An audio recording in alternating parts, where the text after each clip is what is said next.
اسلام آباد کی مقامی عدالت نے بانی پی ٹی آئی کے خلاف 6 اور بشرا بی بی کے خلاف ایک مقدمے میں 28 جنوری تک عبوری ضمانت میں توسیع کر دی۔ ایڈیشنل سیشن جج محمد افضل مجوکا نے بانی پی ٹی آئی کے خلاف عبوری درخواست ضمانتوں پر سماعت کی۔ وکیل خالد چوہدری نے بشرا بی بی کی حاضری سے استثناء کی درخواست دائر کی۔ جونیئر وکیل نے بتایا کہ بانی پی ٹی آئی کے وکیل سلمان صفدر دوسرے کیس میں مصروفیات کے باعث پیش نہیں ہو سکتے۔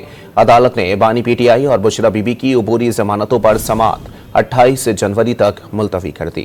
اسلام آباد کی مقامی عدالت نے بانی پی ٹی آئی کے خلاف 6 اور بشرا بی بی کے خلاف ایک مقدمے میں 28 جنوری تک عبوری ضمانت میں توسیع کر دی۔ ایڈیشنل سیشن جج محمد افضل مجوکا نے بانی پی ٹی آئی کے خلاف عبوری درخواست ضمانتوں پر سماعت کی۔ وکیل خالد چوہدری نے بشرا بی بی کی حاضری سے استثناء کی درخواست دائر کی۔ جونیئر وکیل نے بتایا کہ بانی پی ٹی آئی کے وکیل سلمان صفدر دوسرے کیس میں مصروفیات کے باعث پیش نہیں ہو سکتے۔ عدالت نے بانی پی ٹی آئی اور بشرا بی بی کی عبوری ضمانتوں پر سماعت 28 جنوری تک ملتوی کر دی۔